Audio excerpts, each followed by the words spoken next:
मन असता पवित्र सदाकाळ वाचावे श्री गुरुचरित्र. मन असता पवित्र सदाकाळ वाचावे श्री गुरुचरित्र. नमस्कार, मी पूजा. आपल्या चॅनलवर तुम्हा सर्वांचं पुन्हा एकदा खूप खूप मनापासून स्वागत करते. तुमच्या सगळ्या इच्छा स्वामी महाराज लवकरात लवकर पूर्ण करत ही स्वामींच्यानी प्रार्थना करते व आजच्या आपल्या व्हिडिओला सुरुवात करते. स्वामी समर्थ महाराजांची पुण्यतिथी येते लवकरच 15 एप्रिल रोजी. हा दिवस प्रत्येकालाच नकोसा वाटत असतो, पण या दिवशी केलेल्या सेवा, केलेल्या ज्या काही महाराजांच्या चरणी आपण सेवा रुजू करतो त्या सगळ्या आपल्यासाठी काम करत असतात. यामुळे यावेळी सप्ताह काळ देखील सुरू होणार आहे. ज्यांची ज्यांची आजपर्यंत इच्छा होती की पारायण करण्याची, गुरुचरित्र पारायण करण्याची, ज्या घरामध्ये गुरुचरित्राचं पारायण होतं त्या घरामध्ये कधीच कशाचीच कमी पडत नाही, एवढं लक्षात घ्या. आणि गुरुचरित्राचं पारायण करणं, तुमच्या मनात देखील येणं ही देखील महाराजांचीच इच्छा असते. त्यामुळे जर गुरुचरित्र पारायण आजपर्यंत तुम्हाला करता आलं नाही आणि तुम्हाला पारायणामध्ये भाग घ्यायचा आहे तर साप्ताहिक पारायण हे 9 एप्रिल ते 15 एप्रिल पर्यंत असणार आहे. गुरुचरित्राचं पारायण आपल्याला या काळामध्ये करायचं आहे. स्वामी समर्थ महाराजांची पुण्यतिथी ही 15 एप्रिल रोजी आहे आणि साप्ताहिक पारायणाला सुरुवात 9 एप्रिल पासून होणार आहे. 9 ते 15 एप्रिल असं आपल्याला 7 दिवसाचं साप्ताहिक पारायण करायचं आहे. या पारायण काळामध्ये कोणकोणते नियम पाळायचे, कशा पद्धतीने नियमांचं पालन आपल्याकडून झालं गेलं पाहिजे, त्याच प्रकारे पूजा मांडणी कशी करायची व आपण गुरुचरित्राचं पारायण कशा पद्धतीने निर्विघ्नपणे पार पाडायचं हेच आजच्या व्हिडिओमध्ये तुम्हाला मी सांगणार आहे. त्यामुळे व्हिडिओ स्किप न करता शेवटपर्यंत पहा अशी माझी कळकळीची विनंती प्रत्येक सेवेकऱ्याला आहे. कारण काय होतं, तुम्ही अर्धवट माहिती पाहता आणि अर्धवट रित्या तुम्ही जर सेवा करायला गेलात तर काही ना काही तर तुमच्या हातातून चूक घडते आणि ती चूक घडल्यामुळे त्याचं फळ तुम्हाला मिळत नाही किंवा त्याचे उलटे दोष तुम्हाला लागत असतात. त्यामुळे गुरुचरित्राचं पारायण जर करायचं असेल तर त्याचे सर्व नियम अटी आपल्याला पाळल्याच गेल्या पाहिजेत. यामुळे आपल्याला गुरुचरित्राचं पारायण करायचं आहे. 9 तारखेला पारायणाला सुरुवात होणार आहे. यामुळे मी अगोदरच व्हिडिओ टाकत आहे. कारण काय होतं ना, आपल्याकडे एकतर पारायण करायचं असतं, आपल्याकडे ग्रंथ नसतो आणि आपल्याला ग्रंथ घ्यायला तेवढा वेळ मिळत नाही किंवा आपल्या मनाची तयारी देखील होणं तितकीच महत्त्वाची आहे. कारण कधी कधी असं होतं, गुरुचरित्र पारायण काळामध्ये होणारा त्रास वगैरे यामुळे तुम्ही पारायण करायला जात नाही, तुमचे पाय तिथपर्यंत जात नाही. प्रत्येक लोकांचे वेगवेगळे अनुभव असतात. त्यामुळे तुम्हाला वाटतंय की गुरुचरित्र पारायण अतिशय कठीण आहे, अतिशय अवघड आहे आणि त्यामुळे तुम्ही पारायण करत नाही. या काळामध्ये जो त्रास होतो त्यामुळे देखील तुम्हाला भीती वाटत असते, पण ही संपूर्ण भीती तुमच्या मनातून काढून टाकायची आहे. कोणत्याच प्रकारचं अवघड पारायण नाही आहे हे. त्याच पद्धतीने फक्त नियमांचं पालन तुम्हाला करायचं आहे. नियमांमध्ये राहून जर तुम्ही पारायण केलं तर तुम्हाला कसलाच त्रास होणार नाही. आणि जो त्रास होतो त्या त्रासातून देखील महाराज बाहेर काढत असतात. तुम्हाला इतकाही त्रास होऊ देत नाहीत महाराज, एवढं लक्षात घ्या. कारण महाराज साक्षात तिथे उपस्थित असतात, साक्षात तिथे हजर असतात. त्यामुळे दत्त महाराज, स्वामी महाराज तुम्हाला कसलाही त्रास होऊ देत नाहीत. ज्यावेळेस तुम्हाला त्रास होतोय असं जाणवतं त्यावेळेस जर एकदा फक्त एक हाक मारली महाराजांना स्वामी म्हणून, त्यावेळेस तुमचा क्षणात त्रास पूर्णपणे दूर होणार आहे. आता या संबंधीचा व्हिडिओ म्हणजे त्रास काय होतो, कशामुळे होतो, कोणत्या कारणांमुळे होतो हे तुम्हाला नेक्स्ट व्हिडिओमध्ये मी नक्कीच सांगेन. या संबंधीचा व्हिडिओ वेगळा मी बनवण्याचा प्रयत्न करेन. आज तुम्हाला पूजा मांडणी कशी करायची, संकल्प कसा घ्यायचा, कोणकोणत्या नियमांचं पालन करायचं हे आजच्या व्हिडिओमध्ये आज आपण पाहणार आहोत. सगळ्यात अगोदर गुरुचरित्राचं पारायण करायचं आहे. तुमच्या जवळपास मठ असेल दिंडोरी प्रणीतचा तर तिथून तुम्हाला दिंडोरी प्रणीतचं गुरुचरित्राचा ग्रंथ आणायचा आहे. एक लाल रंगाचा कपडा आणायचा आहे. बघा आता हा लाल रंगाच्या कपड्यामध्ये आपला ग्रंथ पॅक करून ठेवलेला आहे. कारण ग्रंथ हा उघडा ठेवायचा नाही. यामुळे तुम्ही कोणताही, आता हे ब्लाउज पीसच आहे लाल रंगाचा, तुम्ही व्यवस्थित कपडा जरी आणलात तरी देखील चालणार आहे. अशा पद्धतीने एक कपडा घ्यायचा आहे, त्याच्यामध्ये गुरुचरित्राचा ग्रंथ तुम्हाला गुंडाळून आणायचा आहे आपल्या घरी. जर तुमच्यामध्ये बघा आता गुरुचरित्राचा ग्रंथ जो मूळ ग्रंथ आहे तो महिलांनी वाचू नये असं म्हटलं जातं. हा देखील खूप मोठा समग्र आहे की महिलांनी गुरुचरित्राचं पारायण करावे की नाही. आता तुम्ही तुमच्या जवळपासच्या मठात केंद्रात पाहत असाल, सगळ्यात जास्त पुरुषांपेक्षा महिलांचीच गर्दी तुम्हाला दिसत असेल ती म्हणजे गुरुचरित्र पारायण करण्यासाठी. कारण दिंडोरी प्रणीत गुरुचरित्र हे असा ग्रंथ आहे जो महिला देखील वाचू शकतात. कारण जो मूळ ग्रंथ आहे त्याच्यात वेदांचा उल्लेख झालेला आहे आणि ते वेदाक्षरे महिलांनी वाचू नये यासाठी गुरुचरित्र ग्रंथ, मूळ ग्रंथ महिलांनी वाचू नये असं म्हटलं जातं. कारण कधी कधी गर्भधारणा झालेली असेल तर गर्भपात होण्याची देखील शक्यता असते. कारण त्याचे जी शक्ती असते ती महिला पेलू शकत नाहीत. यासाठी हा ग्रंथ परमपूज्य गुरुमाऊलींनी बनवलेला आहे. तो म्हणजे गुरुचरित्राचा दिंडोरी प्रणीतचा जो ग्रंथ आहे तो आपल्या परमपूज्य गुरु माऊलीने महिलांसाठी बनवलेला आहे आणि तोच ग्रंथ, याच ग्रंथाचं पारायण आपल्याला करायचं आहे. हा ग्रंथ तुमच्या जवळपासच्या केंद्रात, मठात तुम्हाला मिळून जाईल. नसेल तर तुम्ही नक्कीच मला कमेंट बॉक्समध्ये कमेंट करा. तुमच्याशी संपर्क साधून तुमच्यापर्यंत गुरुचरित्र हा ग्रंथ पोहोचवण्याचं मी काम करेन. गुरुचरित्र ज्या दिवशी पारायण करायचं आहे, तर 9 तारखेला पारायण करायचं आहे, तर आदल्या दिवशी तुम्हाला म्हणजेच 8 एप्रिल रोजी तुम्हाला तुमच्या जवळपास जिथे कुठे गोशाळा असेल किंवा गाय असेल, एक गाय, किती म्हटलं मी, एक गाय आणि 4 कुत्रे म्हणजे श्वान यांना तुम्हाला पोळी खाऊ घालायची आहे, चपाती खाऊ घालायची आहे. आजकाल असं झालं आहे, कुत्रे चपाती वगैरे खातच नाहीत, बिस्किटांची सवय आहे त्यांना, म्हणजे शहरात वगैरे तर तेच चालू आहे. तर तुम्ही पोळीसोबत बिस्किट पण सोबत ठेवा, म्हणजे तुम्ही त्यांना 4 कुत्र्यांना तुम्हाला खाऊ घालायचं आहे, एक गायीला तुम्हाला खाऊ घालायचं आहे. तुमच्या जवळपास जर गायी नसेल तर गोशाळा कुठे आहे ते पहा. कुठे ना कुठेतरी मंदिराजवळ वगैरे एक गाई असतेच असते. तुम्ही जाऊन तिथे गाईला ते खाऊ घालायचं आहे. हे एक काम कशासाठी करायचं आहे, गुरुचरित्र पारायण करण्याची अनुमती त्यांच्याकडून अगोदर घ्यायची आहे. आपण संमती अगोदर गाय आणि कुत्र्यांकडून आपल्याला संमती घ्यायची आहे, एवढं लक्षात घ्या. त्यामुळे हे एक काम न चुकता तुम्हाला करायचं आहे म्हणजे आहे. त्याच पद्धतीने हे काम झाल्यानंतर आपल्या जवळपासच्या मठात केंद्रात एक नारळ, फूल आणि खडीसाखर, त्याच पद्धतीने हे 3 गोष्टी आणि शक्य असेल तर 1 डझन केळी तुम्हाला जाताना घेऊन जायची आहेत आणि महाराजांच्या चरणाशी ठेवायचे आहेत. महाराजांना सांगायचं आहे की महाराज, आजपासून आपल्या घरामध्ये श्री गुरुचरित्र हा ग्रंथ तुमच्याच कृपेने, तुमच्याच आशीर्वादाने आजपासून सुरुवात करत आहे या ग्रंथाच्या वाचनाला, आणि हा ग्रंथ निर्विघ्नपणे पार पाडून घ्या आणि तुम्हीच हे करू शकता. मी पारायण करणारं कोणी नाहीये, तुम्हीच माझ्याकडून पारायण करून घेणार आणि तुम्हीच निर्विघ्नपणे पारायण हे पार पडणार. त्यामुळे आपल्या घरामध्ये तुम्ही देखील उपस्थित राहावं असं मी आमंत्रण तुम्हाला देत आहे. अशा पद्धतीने महाराजांना देखील प्रार्थना विनंती करायची आहे आणि हा संकल्प नाहीये, महाराजांना ही केलेली एक प्रार्थना आहे, एवढं लक्षात घ्या. कारण भरपूर लोक म्हणतात मठात नारळ नेऊन ठेवला म्हणजे संकल्प झाला, तर हा संकल्प नाही, ही एक प्रार्थना, एक विनंती आहे आपल्या महाराजांच्या चरणी जी आपण रुजू करतो ती वाली. हे सगळं झाल्यानंतर आपल्याला आपल्या घरी यायचं आहे. घरी आल्यानंतर दुसऱ्या दिवशी सकाळी आपण पारायणाला सुरुवात करणार आहोत. एक वेळ निश्चित करून घ्या, तुम्ही कोणत्या वेळेस बसणार आहात. बघा, तुम्ही सकाळी ब्रह्ममुहूर्त म्हणजे 3:30 ते 4 वाजल्यापासून, 3 वाजल्यापासून तुम्ही सायंकाळी 4 वाजेपर्यंत कधीही पारायण करू शकता. फक्त दुपारी 12 ते 12:30 ही वेळ दत्त महाराजांच्या भिक्षेची, विश्रांतीची वेळ आहे. या वेळेस पारायण करायचं नाही, कोणत्याही प्रकारचा आरती नैवेद्य दाखवायचा नाही. ही वेळ विश्रांतीची आहे, तर या वेळेस आपण कोणत्याही प्रकारचं पारायण वगैरे, आरती वगैरे काहीच, कोणत्या सेवा वगैरे काहीच करायचं नाही. एवढे एक लक्षात घ्यायचं आहे. सगळ्यात उत्तम वेळ मला विचाराल तर ब्रह्ममुहूर्ताची वेळ आहे. यावेळेस सगळीकडे शांतता असते, सुंदरगार वारा सुटलेला असतो, पक्ष्यांचा किलबिलाट असतो, कुठेही कालवा नसतो. त्यामुळे आपला आवाज आपल्यापर्यंत, आपल्या कानांपर्यंत पोहोचत असतो आणि कोणत्याही प्रकारचं निर्विघ्न किंवा विघ्न आपल्या घरामध्ये, आपल्या वाचनामध्ये येऊ देत नाहीत महाराज. त्यामुळे सकाळची वेळ ही उत्तम वेळ आहे. पण कधी कधी आपल्या घरामध्ये लहान मुलं असतात आणि वृद्ध असतात, त्यामुळे आपल्याला होत नाही. तुम्ही दुपारी 1 वाजता जरी सुरुवात केली, 12 ते 12:30 करायचं नाही, 12:30 पासून जरी सुरुवात केली, पुढे 4 वाजेपर्यंत तुम्ही कंप्लीट करू शकता. 1.5, 2, कधी कधी 2.5 तास लागतात. त्या ज्या दिवसाचे जेवढे अध्याय सांगितलेले आहेत तेवढ्या अध्यायाचं तुम्हाला पठण करायचं आहे.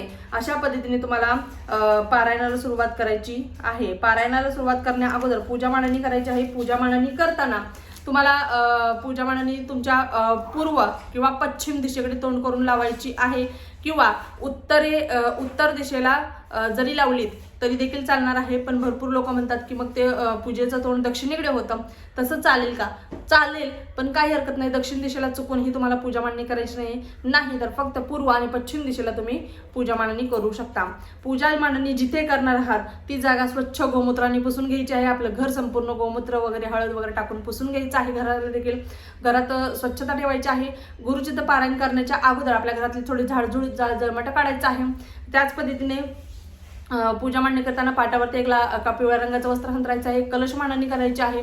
आपल्या महाराजांना पंचामृताने अभिषेक घालायचा आहे किंवा जलाने अभिषेक घाला. अभिषेक घालताना तुम्हाला 16 वेळा पुरुष सुक्तम, नाही शक्य तर 1 वेळा तर कमीत कमी पुरुष सुक्तम, 1 वेळा स्त्री सुक्तम, त्याच पद्धतीने 1 वेळा पवमान सुक्तम, 1 वेळा रामरक्षातील 9 ओव्या, अशा पद्धतीने रामरक्षा, इथपर्यंत या 4 सेवा तुम्हाला करायच्या आहेत. महाराजांना अभिषेक घातल्यानंतर महाराजांना त्यांच्या जागेवर स्थानापन्न करायचं आहे. त्यांना वस्त्र, हिना, अत्तर, चाफ्याची फुले, फुलं, फळं जे काही असेल ते सगळं महाराजांना अर्पण करायचं आहे.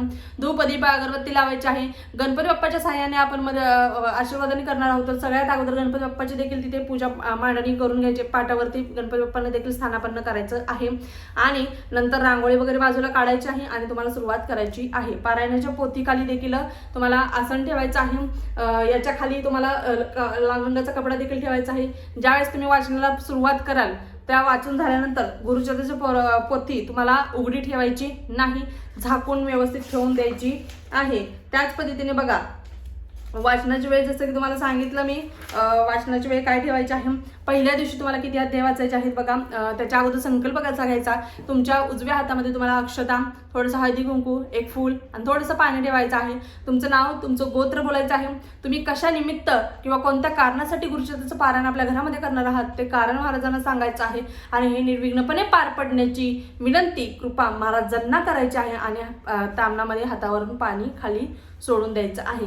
हा झाला संकल्प. एवढे एक लक्षात घ्या. आणि नंतर तुम्हाला सगळ्यात अगोदर 1 माळ किंवा 11 माळे श्री स्वामी समर्थ या षडाक्षरी मंत्राच्या तुम्हाला घ्यायच्या आहेत. 1 किंवा 11 माळे घ्या आणि अथर्वशीर्ष गणपती अथर्वशीर्ष बोलायचं आहे. नंतर तुम्हाला अध्यायाला सुरुवात करायची आहे. सगळ्यात अगोदर बघा पहिल्या दिवशी तुम्हाला 1 ते 9 अध्याय वाचायचे आहेत.